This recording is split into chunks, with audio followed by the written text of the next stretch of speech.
मोदी सरकार की ओर से कृषि कानूनों को वापस लेने के बाद हरियाणा के गुरुग्राम में भारतीय जनता पार्टी और बीजेपी किसान मोर्चा की पहली बार बैठक हुई। बैठक में केंद्रीय कृषि मंत्री नरेंद्र तोमर भी शामिल हुए। आपको बता दें कि इस बैठक में बीजेपी के राष्ट्रीय अध्यक्ष जेपी नड्डा समेत हरियाणा के कृषि मंत्री जेपी दलाल और बीजेपी के हरियाणा प्रदेश अध्यक्ष ओपी धनखड़ भी मौजूद रहे। देखा जाए तो इस बैठक के काफी सियासी मायने बताए जा रहे हैं। दरअसल कृषि कानूनों की वापसी के बाद बीजेपी आलाकमान ने सभी सदस्यों को इस बारे में जानकारी दी कि किसानों के बीच जाकर वो उन्हें जागरूक करें और इसके अलावा बैठक में किसान आंदोलन के चलते पार्टी को हुए नुकसान के लिए भी रणनीति तय की गई। वहीं इस बैठक के दौरान केंद्रीय कृषि मंत्री नरेंद्र सिंह तोमर ने कहा कि कृषि कानून किसानों की भलाई के लिए लाए गए थे। बीजेपी किसान मोर्चा को प्राकृतिक कृषि को आगे बढ़ाने और इस दिशा में काम करने में अपनी भूमिका निभानी चाहिए।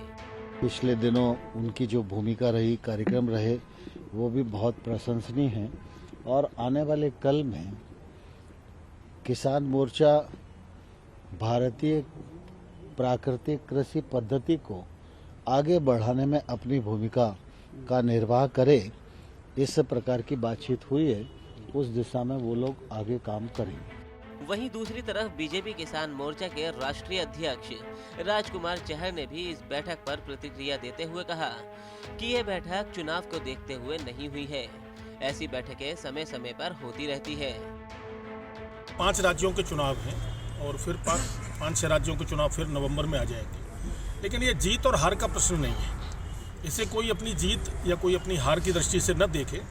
किसानों के हित में, छोटे किसानों के हित में ये बिल लाए गए थे और देश के हित में इन बिलों को वापस लिया गया है और किसान भी संतुष्ट है। बता दें कि मोदी सरकार ने जिस तरह से किसानों की सभी मांगों को मानकर लिखित स्वीकृति दी है, जिसे किसान नेता अपनी बड़ी जीत बता रहे हैं और बीजेपी सरकार की फजीहत करने में लगे हुए हैं। अब ऐसे में कैसे किसानों के बीच जाया जाए और उन्हें कैसे विश्वास में लिया जाए, इसको लेकर इस बैठक में मंथन किया गया। हरियाणा तक के लिए गुरुग्राम से नीरज वशिष्ठ की रिपोर्ट।